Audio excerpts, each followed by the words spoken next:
She once gave 2 starving children a home when she had nothing of her own. 15 years later, as the gavel struck her life away, they walked into court, and everything changed. Hello family, if you're ready for the full story, make sure you hit subscribe, and tell me in the comments where in the world you're watching from. Tomorrow, I've got another story that will blow your mind, and trust me, you don't want to miss it. Now let's dive in. The day began like any other, gray, heavy, and unremarkable. A thin drizzle clung to the sidewalks, turning dirt into streaks that smeared across the cracked pavement. For most people, it was just another cold morning in a city that seemed to have forgotten how to care for its people. But for Naomi Carter, it was another day she had to push herself out of bed, shake off the weight of fatigue, and keep moving. Naomi was 32 then, though life had carved deeper years into her face. Lines had formed not from age but from strain, from carrying burdens too heavy and too long. Her hair, usually tied back in a tight bun, had strands of silver peeking through. She worked odd cleaning jobs, sometimes 2 in one day, her hands rough from bleach and scrubbing. Still she carried herself with quiet dignity, as though every tired step she took was a refusal to surrender to despair. But beneath that strength was a silence that came from living years feeling unseen. Naomi's world was narrow, the one-bedroom apartment with peeling wallpaper, the bus that smelled of oil and sweat, the jobs where she mopped floors and emptied trash while others avoided her eyes. Her heart longed for something beyond survival, though she rarely admitted it, even to herself. That morning, as she walked past a row of shuttered storefronts, she noticed movement in the shadows of an abandoned gas station. She slowed, squinting. At first, she thought it was a stray dog, but then she saw them, 2 children, huddled together against the wall. They couldn't have been more than 8 and 10. A boy and a girl. Their clothes were filthy, their skin pale beneath the grime. The boy's arms wrapped protectively around the girl, who clutched a ragged stuffed animal that looked like it hadn't seen softness in years. Their eyes flicked up at Naomi in sharp panic, the look of kids who had been cornered too many times by strangers who never meant well. Naomi stopped. For a moment, she thought about walking on. She had enough problems of her own. She could barely feed herself. How could she think of anyone else? And yet, something held her in place. The girl's lips trembled as she whispered something to her brother. The boy tightened his grip on her shoulders and glared at Naomi, as if daring her to come closer. His small chest rose and fell with a bravery that was clearly learned too soon. Naomi's heart cracked. She saw herself in that boy's eyes, the same defiance she'd worn at his age when she, too, had learned that the world was not kind. She crouched a little, lowering her voice. "You too, all right?" No answer. Just the sound of the girl's soft sobs. Naomi hesitated, then reached into her bag. She had a half-stale sandwich wrapped in wax paper, the lunch she'd planned to eat after finishing her shift later. Slowly, she set it down on the ground a few feet from them and stepped back. The boy's eyes darted between Naomi and the sandwich. His jaw clenched. Hunger fought against distrust. Finally, when Naomi turned as if to leave, he darted forward, snatched the food, and pulled it back to his sister. She tore into it hungrily, crumbs scattering across her lap. Naomi didn't move. She just stood there, rain dripping down her coat, watching 2 kids eat like they hadn't eaten in days. Her chest ached. She whispered under her breath, almost to herself, "Lord, what am I supposed to do?" Across the city, life moved on for everyone else. Commuters hurried to buses, shopkeepers unlocked doors, teenagers laughed too loudly on their way to school. The world was oblivious to the fragile story unfolding in the corner of a forgotten street. Naomi eventually walked away, but the image stayed with her all day, the girl's sunken cheeks, the boy's 2 brave eyes. At work, as she mopped the floor of a laundromat, she found herself staring at the reflection of her face in the wet tile, wondering what kind of woman she was if she ignored children like that. By evening, she found herself back at the gas station, almost against her will. And there they were. Still sitting in the same spot, shivering, the sandwich long gone. She swallowed hard. This time, she spoke more firmly. "You can't stay out here. It's not safe." The boy stiffened, shielding his sister. "We're fine." Naomi crouched again. "What's your name?" No answer. She tried a different approach. "I'm Naomi." She pointed to herself. "Naomi." The girl peeked out from behind her brother's arm. Her voice was so soft Naomi almost missed it. Lily. The boy glared at his sister but didn't stop her. After a beat he muttered, Ethan. Naomi gave a small nod. Lily. Ethan. Pretty names. They didn't smile. But for the first time, they didn't look like they might run. That night, Naomi wrestled with herself. She had nothing extra, barely enough to cover rent. Taking them in would invite questions she wasn't sure she could answer. What if the authorities accused her of something? What if they were taken away anyway? But another question gnawed at her louder than fear. If I walk away, what happens to them? Sleep never came. And when the gray light of morning seeped through her curtains, Naomi had already made her choice. She went back. Come on, she told them simply, her voice steady but kind. You can stay with me tonight. Just tonight. Somewhere warm. Somewhere safe. Ethan's eyes narrowed. He studied her as though searching for the catch. The girl leaned against him, clearly exhausted. Finally, with a reluctant nod he stood, keeping one arm around Lily as though ready to bolt at any sign of danger. Naomi led them down cracked sidewalks, through the rain, toward her small apartment. She knew she was crossing a line she could never uncross. But in her heart, she also knew, sometimes, lines needed to be crossed. If you were in Naomi's shoes, struggling yourself, but faced with 2 abandoned children, would you take them in, even for one night? Comment below, what would you have done? The apartment Naomi brought them to was nothing special, just a 1-bedroom unit tucked into a crumbling brick building where the heat worked only if you begged the landlord hard enough. The hallways smelled faintly of fried onions and mildew, and the walls bore the scars of years of neglect. Still, to Naomi, it was home. And to 2 children who had been sleeping under the leaky awning of an abandoned gas station, it was palatial. As she unlocked the door, she caught Ethan's eyes flicking from side to side, scanning for danger. His hand never left Lily's. Even as Naomi gestured them inside, he hesitated at the threshold, like a soldier who had learned that every doorway could hide a trap. It's all right, Naomi said gently. Ain't nobody here but me. Lily tugged at her brother's sleeve, whispering something too quiet to catch. Finally, he nodded once and led her in, but his body was stiff, every muscle taut with mistrust. The apartment was warm enough, the faint rattle of an old space heater filling the silence. Naomi hung her damp coat on a chair and moved toward the kitchenette. Sit down, both of you, she said softly. I'll fix you something. Lily lowered herself onto the sagging couch immediately, clutching her stuffed animal like it might dissolve if she let go. Ethan remained standing, his eyes locked on Naomi as if daring her to make the wrong move. Naomi ignored his suspicion. She knew that look. She'd worn it herself once, when trust was a luxury you couldn't afford. She opened a nearly empty fridge. Inside sat a carton of eggs with only 3 left, half a bottle of milk, and some bread. That was it. It wasn't much, but it could stretch. She whisked the eggs with milk, added a pinch of salt, and let them sizzle in her dented frying pan. The smell filled the room, warm, rich, a promise of comfort. As the eggs cooked, Lily's head lifted. Her nose twitched, and her stomach growled audibly. Ethan's eyes softened for a fraction of a second before he hardened again. Naomi slid the scrambled eggs onto 2 chipped plates, adding toasted bread on the side. She placed them on the rickety coffee table. Eat, she said simply. Lily didn't wait. She scrambled forward, digging in with a hunger that made Naomi's throat tighten. Ethan stayed frozen, his hand hovering protectively over the plate. Naomi sat back in a chair across the room, folded her arms, and gave him space. Ain't nobody gonna take it from you, she said quietly. Slowly, cautiously, Ethan took a bite. Then another. Then another, faster and faster, until both plates were empty. Naomi watched, her stomach rumbling. She had skipped her own dinner to feed them. But she said nothing. For her, their full bellies were worth more than food in her own.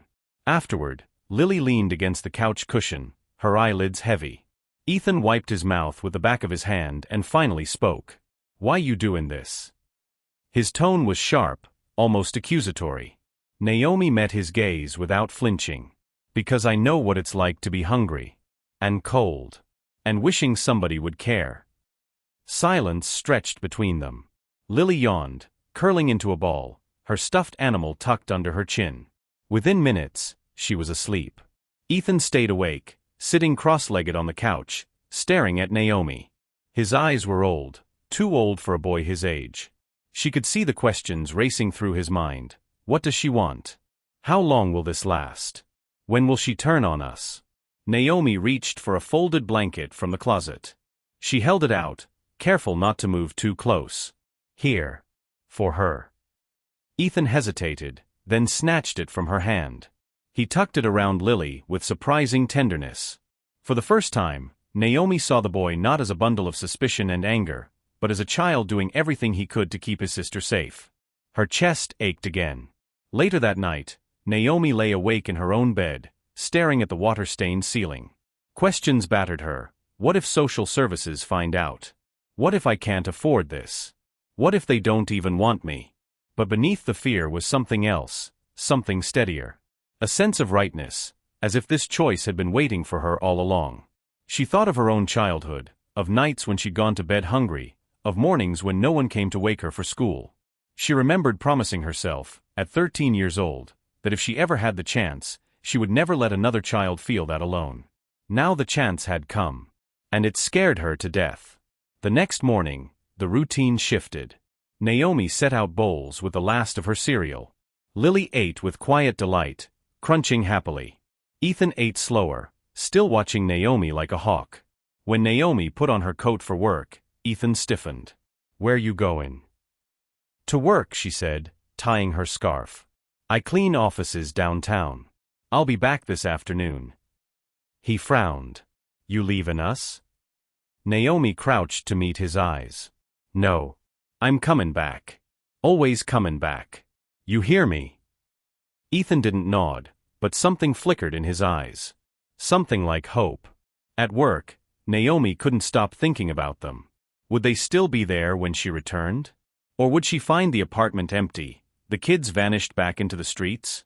Her heart raced all through her shift. And when she finally opened her apartment door that evening, she found Lily asleep on the couch again, and Ethan sitting in the armchair, still watching the door, waiting for her. This time, when their eyes met, his gaze wasn't just suspicious. It was searching.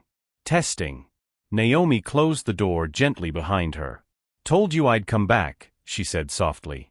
For a long moment, Ethan said nothing. Then, almost too quietly to hear, yeah. That single word was the spark. Small, fragile, but undeniable. A crack had opened in Ethan's armor. A space where trust might grow. And though none of them knew it yet, that spark would grow into something powerful enough to change the course of all their life. Have you ever had a moment when one small act of kindness, or one small act of trust, changed everything? Share your story in the comments. Your words might inspire someone else to believe in compassion again. The first week with Ethan and Lily was fragile, like balancing glass on the edge of a table. One wrong move, Naomi felt, and it would all come crashing down. At first, Lily adjusted quickly. She clung to Naomi's routines with eagerness, brushing her teeth in the morning, helping set the table for their modest meals, humming softly to herself as if normalcy was a song she'd been waiting to learn. She began drawing on scraps of paper Naomi brought home from her jobs, sketching uneven hearts and shaky stick figures. But Ethan was different. Ethan fought. He questioned everything Naomi did. Why you lock the door at night? Why you keep the lights off sometimes? Why you talk to the neighbors if they just gossip about you? His voice wasn't cruel, but sharp, edged with suspicion. Naomi could feel the tension radiating from him, like he was always ready to run. One morning, Naomi made oatmeal for breakfast. She placed a steaming bowl in front of him. He stared at it, unmoving. You don't like oatmeal? She asked gently. Ethan narrowed his eyes. What if you're trying to make us sick? One morning, Naomi made oatmeal for breakfast. She placed a steaming bowl in front of him. He stared at it, unmoving. You don't like oatmeal? She asked gently. Ethan narrowed his eyes. What if you're trying to make us sick? The words hit Naomi harder than she expected. She inhaled sharply, her hand tightening on the counter. I wouldn't do that, Ethan, she said quietly. He didn't reply. He just pushed the spoon into the bowl and ate in silence, watching her from the corner of his eye. Naomi turned away, blinking back the sting in her chest. She reminded herself, he's a child. He's scared. Don't take it personal. But late at night, when she lay awake staring at the ceiling, his words echoed in her head like a cruel chorus. What if you're trying to make us sick? The outside world didn't make things easier. Neighbors noticed the children quickly. Mrs. Grady from 2 doors down cornered Naomi in the hallway one evening, her eyes sharp as she whispered, "Who are those kids staying with you? Don't think I ain't seen 'em." "They're just family," Naomi muttered, brushing past. "Family." Mrs. Grady's eyebrows shot up. "Since when you got white kids in your family?" The accusation hung in the air. Naomi didn't answer. She kept walking, her face burning with anger and shame. Inside the apartment, she leaned against the door, heart pounding. She hated the way people's eyes turned her kindness into suspicion. She'd lived long enough to know how quickly rumors could twist into something dangerous. Later, as she tucked Lily into the makeshift bed on the couch, she whispered, "Don't listen to anybody who tries to make you feel unwanted. You belong here." But the words tasted heavy. Did they really? Could she really keep them? Ethan overheard, of course. The next morning, he confronted her. "You're not our mama," he said flatly. Naomi froze. "I know. Then why you actin' like it?" She sat down across from him, meeting his glare with quiet steadiness. "Because somebody has to." His lips pressed into a thin line. He didn't answer, but the silence between them was louder than any shout. Days passed like this, Naomi giving, Ethan resisting, Lily caught in the middle. Naomi began noticing things. Ethan hiding bits of bread in his pockets. Ethan insisting on keeping the window cracked open at night, just in case. Ethan watching every adult they passed on the street, as though calculating escape routes. Each behavior stabbed Naomi's heart with equal parts sorrow and anger. One evening, after her shift, Naomi came home to find Ethan gone. Panic surged through her chest like fire. She tore through the apartment, empty. Lily sat on the couch, coloring, completely unaware. Naomi rushed down the hallway, out into the street, scanning left and right. And there he was, Ethan, standing on the corner, staring down the road with his jaw set. Naomi jogged toward him, breathless. "Ethan, what are you doing out here?" He didn't look at her. "I was just checking, in case we had to go." "Go where?" He shrugged. "Anywhere. Don't matter." Naomi's chest tightened. "Baby, you don't have to run anymore." His eyes flicked to hers for the briefest second, raw, wounded, unbelieving, before he turned and walked back inside. That night, Naomi cried quietly into her pillow. Not because of Ethan's mistrust, but because she understood it too well. The tension came to a head a week later when Naomi got a knock at her door. It was a social worker, Ms. Daniels, clipboard in hand, smile too tight to be warm. "We've had a report," she said. "2 children staying here. Is that true?" Naomi's blood turned to ice. Behind her, Lily peeked out from the couch, clutching her stuffed animal. Ethan stood protectively in front of her, his glare daring the woman to come closer. Naomi forced her voice calm. "They're family." Ms. Daniels' eyes flicked over the peeling wallpaper, the sparse furniture, the nearly empty fridge. She scribbled notes, her expression unreadable. "I'll be back," she said finally. "We'll have to verify." When she left, silence hung heavy in the room. Ethan turned on Naomi, fists clenched. I told you they'd come. They always come." Naomi knelt down, trying to reach him. "Ethan, listen to me. I'm not gonna let anybody take you away. You can't stop him." His voice cracked with rage and fear. "Nobody ever stops him." Lily whimpered, pressing her face into Ethan's shirt. Naomi reached out, but Ethan pulled his sister back, shaking his head violently. "Don't promise what you can't keep," he hissed. The words shattered her. That night, Naomi sat by the window, staring into the dark street. Her hands trembled in her lap. For the first time since she'd brought the children home, doubt flooded her completely. Maybe she wasn't strong enough. Maybe Ethan was right. Maybe love wasn't enough to fight a system that looked at her, at them, and only saw problems. But when she turned, she saw Lily curled up asleep, her small chest rising and falling peacefully. Ethan sat in the armchair, his eyes open, staring at Naomi with the same mix of anger and longing he always carried. And in that fragile moment, Naomi realized, resistance wasn't rejection. Resistance was fear. And fear was something she could outlast, if she chose to. When someone resists love or pushes you away, do you think it's better to keep showing up, or to step back and give space? Drop your thoughts below. Your perspective could help someone wrestling with the same question.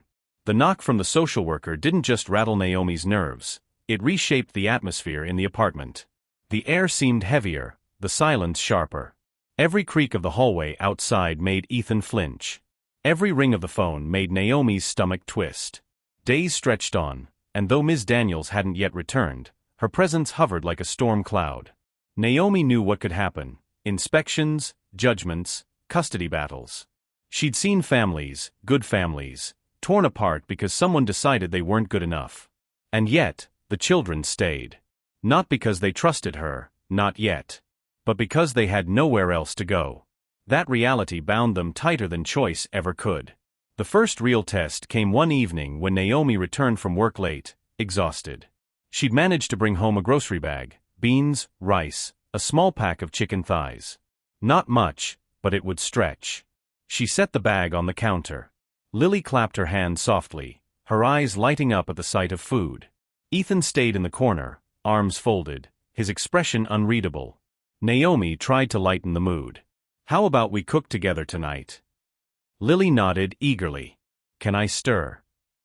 "Of course, baby," Naomi said, smiling. Ethan muttered, "We don't need her to cook. I can do it." Naomi didn't argue. Instead, she handed him the bag of rice. "Then you wash this, all right?" He froze, caught off guard by her trust. For a moment, his lips parted like he might protest. But then silently, he carried the rice to the sink and began rinsing it, water splashing against the pot. It was awkward, tense, but it was also the first time they moved in rhythm together, like pieces of a puzzle that didn't yet fit but were starting to align. That night, the three of them ate at the same table, steam rising from bowls of chicken and rice. Lily giggled when Naomi told her a story about her first job, cleaning a diner where the cook was more grease than man. Even Ethan cracked a small smile before hiding it behind his spoon. Naomi noticed. She didn't call it out. She knew better than to shine a spotlight on something fragile. But inside, her heart swelled. Forced proximity wasn't just about food. It was about space, or the lack of it. Naomi's apartment was small, one bedroom and a couch. Lily slept on the couch, her stuffed animal tucked under her chin. Ethan refused to let her sleep alone at first, curling up at her feet until Naomi offered him a spot on the floor with blankets.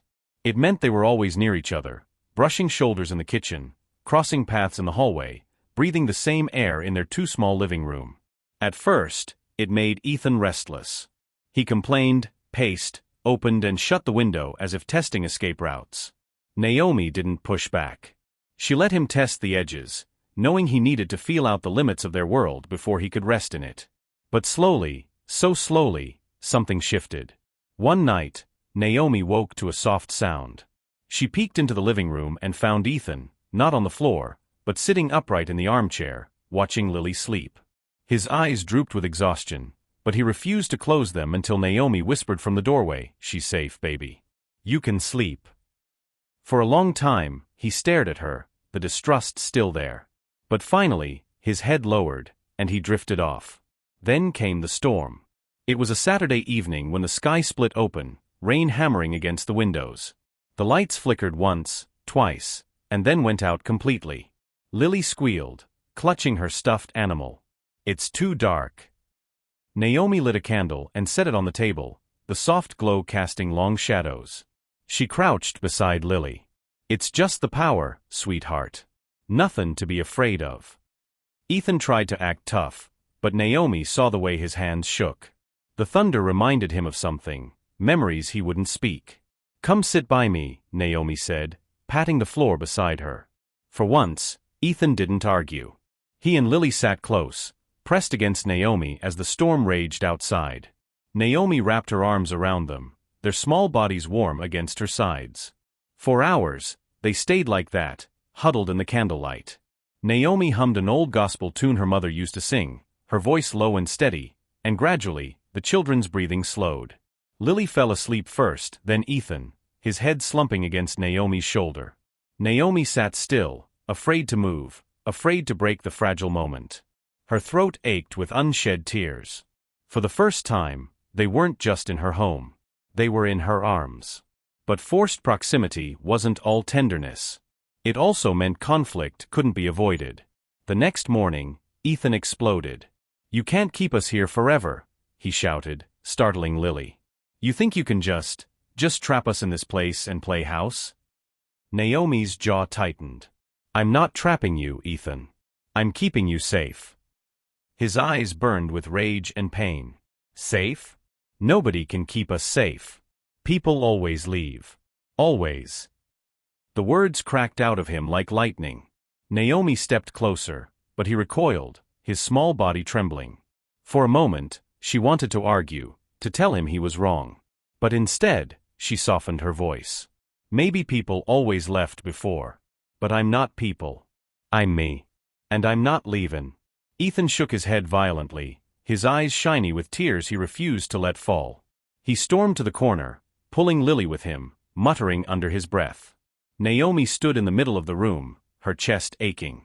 She knew this wasn't the end of his fight, it was the beginning. But she also knew he was fighting because he cared. If he didn't, he wouldn't resist so hard. And in a strange, painful way, that gave her hope. Over the next weeks, the three of them existed in that small apartment like reluctant orbiting planets. Bound together by necessity, pulled apart by fear. Naomi cooked, worked, cleaned. Lily drew pictures of three stick figures holding hands. Ethan stayed watchful, always on edge. But little by little, the forced closeness began to wear down the walls. Naomi would catch Ethan watching her when he thought she wasn't looking. She'd hear him whispering to Lily at night, promising her they'd be all right. And sometimes, only sometimes, he accepted her help without a fight. It wasn't peace. But it was something. Something fragile. Something real. Do you think closeness heals wounds, or does it make them worse before they get better? Comment below. I'd love to hear your take. Time had a way of pressing secrets to the surface, no matter how carefully you tried to bury them. In Naomi's apartment, the walls seemed to listen, to absorb the whispered fears, the unspoken grief. And eventually, they pushed those truths out, raw and unfiltered. It began with Lily. One afternoon, Naomi found her sitting on the floor with crayons scattered around her. She had drawn a picture, three figures under a crooked sun, a small house with smoke rising from its chimney. But what made Naomi pause was the second drawing, tucked beneath it. This one was darker. The house was on fire. The two children were standing outside crying. The third figure was gone. Naomi knelt beside her gently. "Baby, what's this one?" Lily's little fingers tightened around the crayon. "That's when Daddy didn't wake up." Naomi's breath caught. She glanced at Ethan, who was across the room, his shoulders stiffening. He slammed the book he was pretending to read shut. "Lily," he snapped, "don't." But Naomi reached out, her voice tender. "It's okay. You can tell me." Lily's eyes shimmered. She whispered, "Daddy was sick. And Mommy said she couldn't do it no more. So she left." And then, her voice broke, and she buried her face in her stuffed animal. Naomi wrapped her arms around her gently, rocking her. "Oh, sweetheart." Ethan stood rigid, his jaw tight. "Don't feel sorry for us. We don't need pity." Naomi looked up at him, tears brimming in her eyes. "That ain't pity, Ethan. That's love. There's a difference." He turned away sharply, but not before Naomi caught the flicker of pain in his face. That night, when the children were asleep, Naomi sat at the kitchen table, staring at the candle stub burning low. She thought of her own story, the one she rarely told. Her father had walked out when she was 7. Her mother, worn thin from factory work and heartbreak, fell into a fog of addiction. By the time Naomi was 12, she was more caretaker than child. She remembered standing in the kitchen, washing dishes with cracked hands, hearing her mother cry in the next room. No one had come for her. No one had knocked on her door with food or comfort. She had learned to survive alone. Maybe that was why seeing Ethan and Lily on that rainy day had struck her so hard. She wasn't just seeing them, she was seeing herself. She whispered into the silence, as if confessing to the walls, "I just don't want them to hurt like I did." The next day, Naomi's past came closer than she wanted. While cleaning an office downtown, she ran into an old acquaintance, Dolores, a woman who had known her mother years ago. Dolores' eyes widened. Naomi Carter? Girl, I ain't seen you since you were a teenager. Lord, you still talkin' in strays. Naomi stiffened. What's that supposed to mean? Dolores smirked. I just remember you, always tryin' to rescue folks. Like you was gonna fix the whole world by yourself. You couldn't even fix your mama. The words cut like glass. Naomi gritted her teeth, finishing her shift in silence. But the sting lingered. When she came home that night, Ethan sensed it instantly. What happened? He asked, his tone more defensive than curious. Naomi hesitated. Then, perhaps tired of carrying it alone, she sat down. When I was your age, my daddy left. My mama, she didn't make it easy on me. I spent a lot of nights hungry. A lot of mornings wonderin' if she'd even get out of bed. Ethan blinked. He wasn't used to adults admitting weakness. Naomi continued, her voice low. People like to say kids are resilient. But that ain't the truth, not really. We just learn to hide it better than grown folks do. Silence stretched. Lily listened with wide eyes. Ethan fidgeted, as though unsure whether to believe her. Finally he muttered, so you know. Naomi nodded. Yeah, baby. I know. But backstory has a way of shaking trust, too. One evening, Naomi returned home to find Ethan rummaging through her drawers. He froze when he saw her, guilt flashing across his face. What are you doing? She asked sharply. He scowled. Just lookin'. Wanted to see what you're hiding. Naomi's chest tightened. I ain't hiding nothin' from you. He held up a faded photograph he'd found, Naomi at 12, standing outside a shelter, her arm around a younger cousin. Her eyes in the picture were hollow, haunted. Ethan studied it. You were like us. The words weren't a question. They were an accusation. Naomi's throat thickened. Yes. I was. Then why? His voice cracked. Why'd you think it'd be different now? People leave, Naomi. Always. You should know that better than anyone. The photo trembled in his hand. For the first time, his eyes weren't just angry, they were pleading. Prove me wrong. Please. Naomi stepped closer, gently taking the photo. Because someone has to stop the cycle. Somebody has to stay. Ethan shook his head violently. You'll get tired of us too. Everybody does. Naomi's eyes burned. She crouched so she was level with him. Baby, I'm already tired every day. But that don't mean I'm lettin' go. Being tired don't mean quittin'. His lip trembled. He shoved the photo back at her and stormed into the other room. Naomi sat down, clutching the picture. She whispered into the empty kitchen, Lord, give me the strength to hold on, even when he pushes me away. That night, Naomi heard quiet sobbing. She peeked into the living room. Ethan was awake, sitting on the floor with his arms around his knees, his body shaking. He thought everyone was asleep. Naomi wanted to go to him, but she knew the wrong move could send him running again. So she stayed in the doorway and spoke softly. You don't have to carry it all by yourself, Ethan. He froze. For a long time, he didn't answer. Then, barely audible, he whispered, If I don't, who will? Naomi's heart shattered. She wanted to rush to him, to hold him. But she stayed still, letting the weight of his words hang in the darkness. Because she realized, Ethan's backstory wasn't just about losing parents. It was about carrying responsibility far too heavy for a boy his age. Protecting Lily. Fighting the world. Never resting. Never trusting. And until he learned he didn't have to carry it alone, he would never let himself believe in her. Do you think children who suffer early trauma ever fully heal, or do they just learn to live with the scars? Share your thoughts. I'd love to read your perspective. The change came like a knife, sudden, cold, and merciless.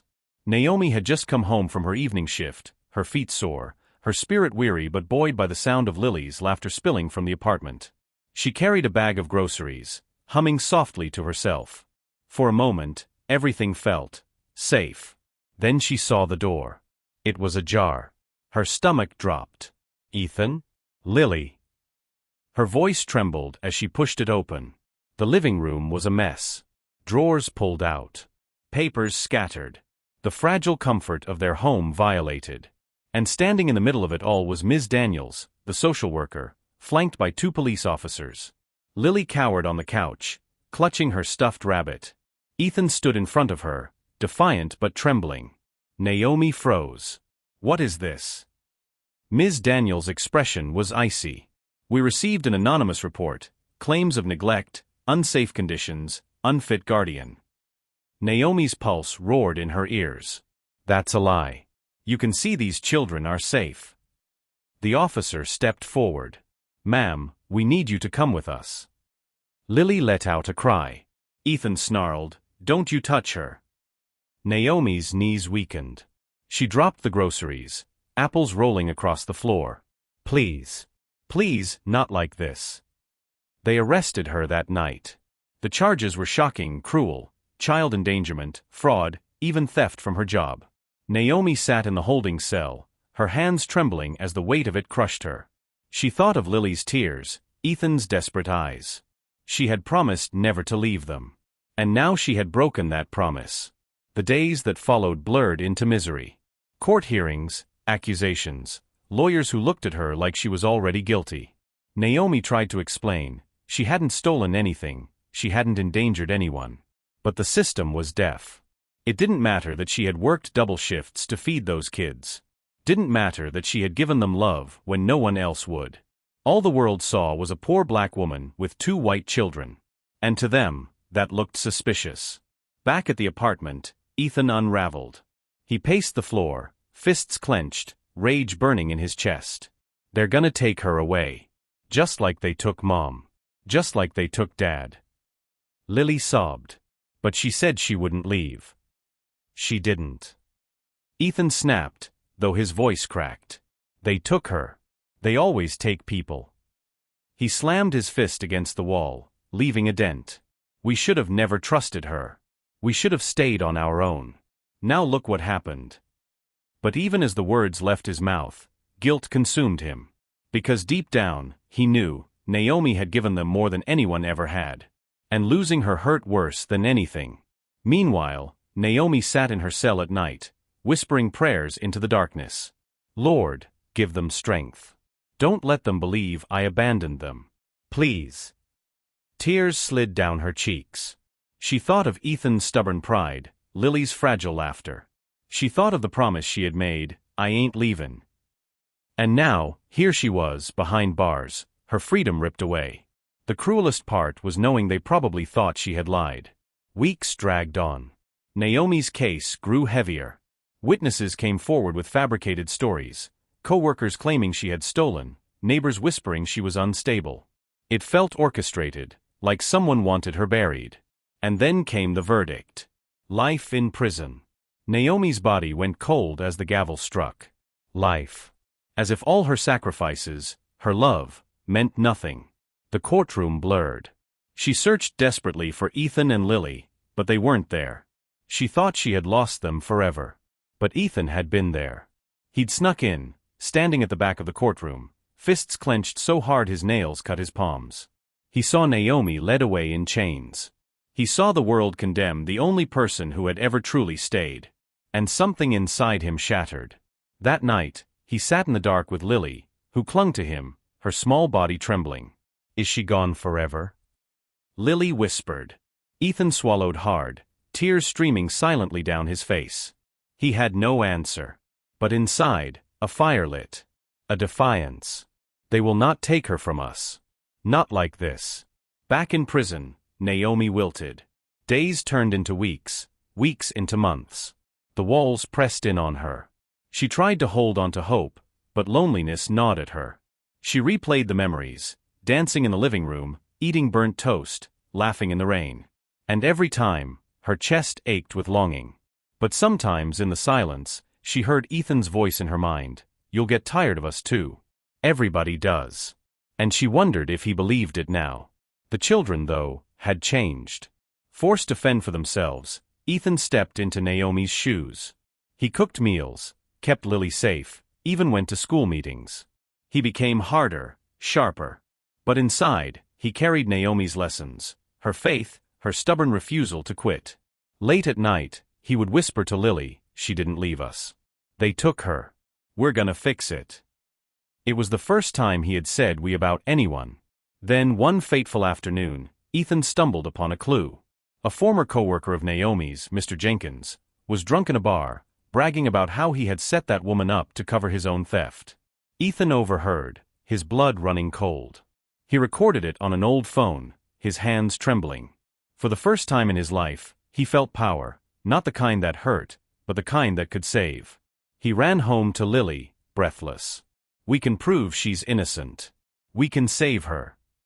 Lily's eyes widened. "Really?" "Yes." His voice cracked, but determination burned. "We're not letting her rot in there."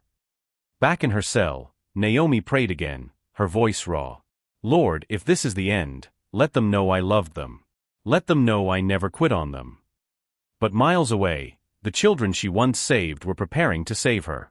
If someone you loved was wrongly taken from you, would you have the courage to fight for them, even against the system? Comment below. I want to hear your heart. Ethan had never felt fear like this. Not the kind that made your heart race when you heard footsteps in a dark alley, or the kind that clawed at you when you were hungry with no food in sight. This fear was deeper. It was the fear of stepping into a world that didn't care if you lived or died. The fear of speaking up and being crushed for it. But every time he thought of staying silent, he saw Naomi's face. The way she had danced with them in the living room. The way she had sat on the floor in the dark during the storm, arms around him and Lily, humming so they wouldn't be afraid. The way she had promised, "I'm not leavin'." And then the image of her in chains, her eyes searching the courtroom, desperate, as the gavel fell. That was what haunted him most. Lily sat across from him at the kitchen table, clutching her stuffed rabbit. Her eyes were swollen from crying, but her voice was steady. "Ethan, are we really gonna do this?" Ethan stared at the old phone in his hand, the recording of Jenkins slurring out his guilt. His fingers tightened until his knuckles turned white. "We have to," he said. "But what if they don't believe us? What if they take us away?" Ethan's throat closed. He knew the risks. If they stepped forward, the system might scatter them again, Lily into foster care, him into some group home. The very thought of being separated made his chest ache. But then he thought of Naomi, alone in that cell, believing she had failed them. "No," Ethan said firmly. "We can't let her stay in there. Not after everything she did for us. She's the reason we're even alive." Lily's lip trembled. "I'm scared." He reached across the table, his hand covering hers. It was the first time he'd ever done it. "Me too. But she wasn't scared to fight for us. Now it's our turn." The decision weighed on Ethan like an anchor. Nights were the worst. He'd lie awake, staring at the ceiling, hearing echoes of Naomi's voice. "Being tired don't mean quittin'." He whispered the words like a mantra. Lily started leaving little drawings under his pillow, Naomi smiling, the three of them holding hands. Ethan pretended to grumble, but every time he saw them, something inside him steadied. Finally, the day came. Ethan walked into the courthouse with Lily by his side, the phone clutched tightly in his pocket. His hands shook. He hated how small he felt under the stares of the adults, how quickly people dismissed them with a glance. But when the guard asked, "Kids you lost," Ethan lifted his chin. "No. We're here to testify." The guard blinked. "About what?" "About Naomi Carter. The woman you locked away." His voice cracked, but his eyes burned with fire. The lawyer assigned to Naomi nearly dismissed them too. "Children, this is very serious." "Don't call us children," Ethan snapped. "We lived it. We know what really happened." He pulled out the phone, pressing play. Jenkins' drunken voice filled the room, confessing to theft, boasting about framing Naomi. The lawyer froze. The weight of it hung in the air like thunder. Ethan's heart pounded. For a moment, silence stretched, and he feared even this wouldn't be enough. But then the lawyer's eyes sharpened. This changes everything." Meanwhile, Naomi sat in her cell, unaware. She had given up hope of rescue, focusing only on survival. Every day felt the same: gray walls, harsh voices, cold meals. But that afternoon, A guard approached her cell. "Carter. Court hearing. Now." Her heart leapt and sank all at once. Another hearing? For what? She shuffled into the courtroom, her wrists bound, trying not to hope. Then she saw them. Ethan. Lily. Her knees nearly buckled. The courtroom was silent as Ethan took the stand. His voice trembled at first, but then he steadied. "Naomi Carter saved us. We were homeless. Hungry. Nobody cared. Not the cops, not the neighbors, not the system. But she did. She fed us when she had nothing. She gave us a home. She never hurt us. She never abandoned us." He held up the phone. "And the man who accused her, he admitted it. He's the one who stole, not her. He bragged about it. I heard it. I recorded it." Gasps rippled through the courtroom. The judge leaned forward. Ethan's voice broke, but he pressed on. "All our lives, people left us. Our mom, our dad, everyone. Naomi didn't. She stayed. And now you're trying to take her away forever. But if you do that, you're wrong. She doesn't deserve this. She deserves her life back." Naomi wept silently at the defense table, her hands shaking. Lily clutched her stuffed rabbit on the bench, her wide eyes fixed on Naomi. Then Lily stood too, her small voice carrying through the courtroom. "She's my mommy. Maybe not on paper, but in my heart. Please don't take her away." The room fell into stunned silence. Even the prosecutor shifted uncomfortably, his case unraveling before him. In that moment, Naomi realized, the love she had given had not been wasted. It had rooted itself deep in those children. And now, when she needed it most, it had bloomed. Her eyes locked with Ethan's across the room. His gaze was fierce, determined. And she knew. He was no longer just the boy she had saved. He was the young man saving her. The judge called for recess, the courtroom buzzing with shock. Naomi was led back toward the holding area, but as she passed the children, she whispered, "You came for me." Ethan's eyes softened. "Always." Naomi swallowed the lump in her throat. For the first time in months, hope flickered inside her. Would you have the strength to stand up in court, against all odds, to defend the person who once saved you?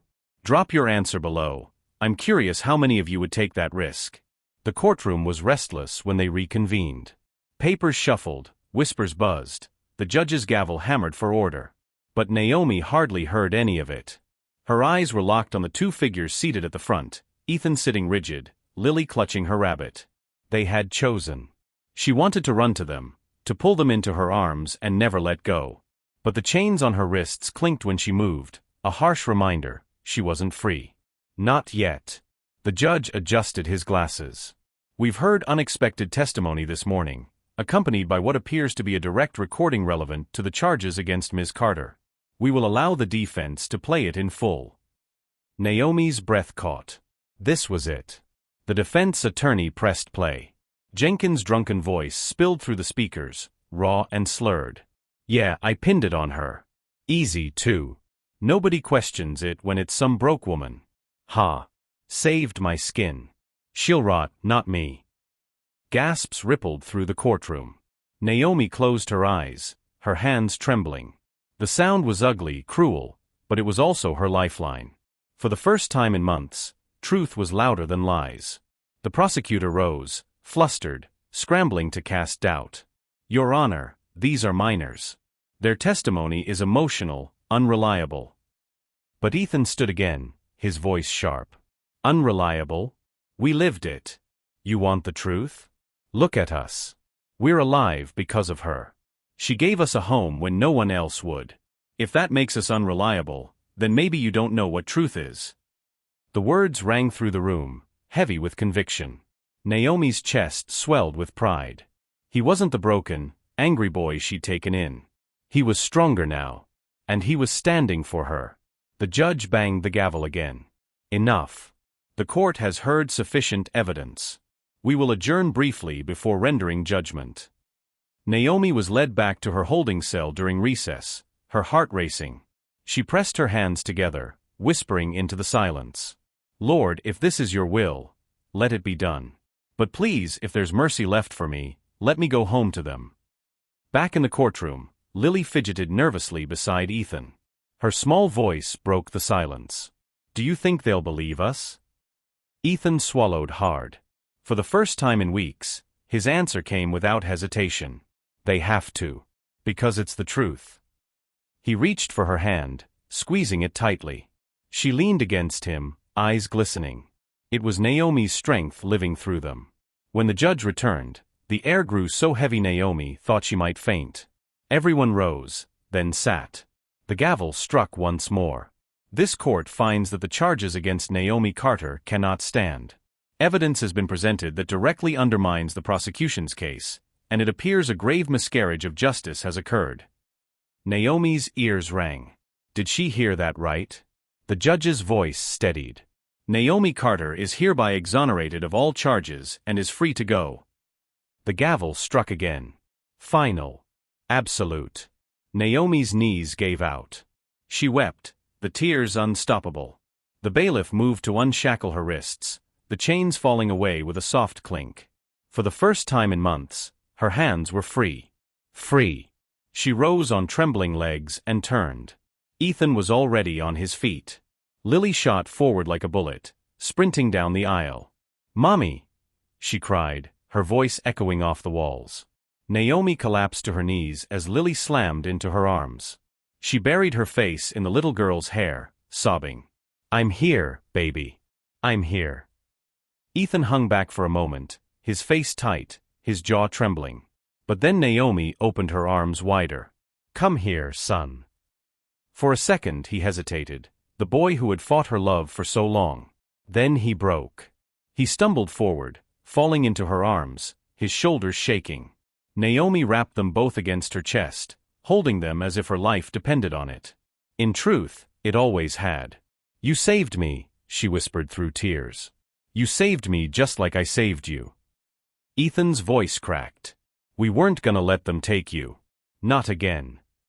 The courtroom blurred around them, lawyers, reporters, strangers, but Naomi only felt the warmth of their bodies pressed against hers, the heartbeat of family thudding strong. This wasn't just victory. This was resurrection. Outside the courthouse, reporters swarmed, cameras flashing. Questions flew. "Naomi, how does it feel to be free? Kids, why did you come forward?" Naomi held Ethan and Lily's hands tightly, shielding them. She wasn't interested in giving sound bites to strangers who hadn't cared until it was a story. All she said was, "Love wins. That's all you need to know." Then she turned, guiding the children away from the chaos. The weeks that followed were a blur of adjustment. Naomi struggled with nightmares of prison, but every morning she woke to Lily's drawings taped to the fridge, Ethan's quiet presence at the table. At first, she worried the children might resent her for the pain they had endured.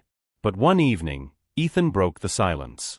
"I used to think people always left," he admitted, staring at the floor. "But you didn't.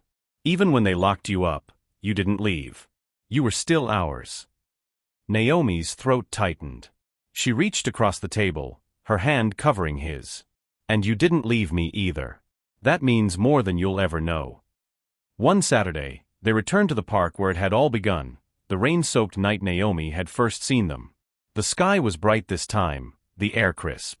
Lily skipped ahead, laughing, while Ethan walked beside Naomi. He glanced at her, his voice quiet. "Do you ever regret it? Taking us in?" Naomi stopped, placing a hand on his shoulder. "Baby, I don't regret 1 second. I was lost before you. You gave me purpose. You gave me family." For the first time, Ethan didn't look away. He met her eyes, and a small smile touched his lips. "We feel the same." Naomi pulled him into a hug, the kind that spoke louder than words. That night, back in their apartment, they cooked dinner together, rice, beans, chicken. The same meal as that first night, years ago. As they ate, Naomi looked across the table at them. Lily chattered happily, Ethan rolled his eyes but smirked at her antics. Her heart swelled. 15 years ago, she had saved them from hunger and cold. Now, they had saved her from despair and chains. It was a circle, unbroken. Love given, love returned. Later, as she tucked Lily into bed, the little girl whispered, "Are you gonna stay forever?" Naomi kissed her forehead. Forever and always, baby. When she turned to leave, Ethan was standing in the doorway. His voice was rough but steady. You're not just someone who took us in. You're our mom. You always were. Naomi's tears spilled freely. She pulled him into her arms, whispering, "And you'll always be mine." For the first time in decades, Naomi slept without fear. The weight of chains was gone. The ache of loneliness had lifted. In its place was something solid, unshakable. Family. Not bound by blood. Not granted by law. But forged in fire, tested by loss, and sealed by love. Do you believe love has the power to come full circle, that what we give away always finds its way back? Share your thoughts in the comments. And if this story touched you, don't just keep it, send it to someone who needs hope tonight. Thank you for watching this story to the end. If you enjoyed this story, you will surely love the next one. It's as crazier and more intriguing as you can ever imagine. So do check it out. Click on the image showing on your screen right now to watch the next one.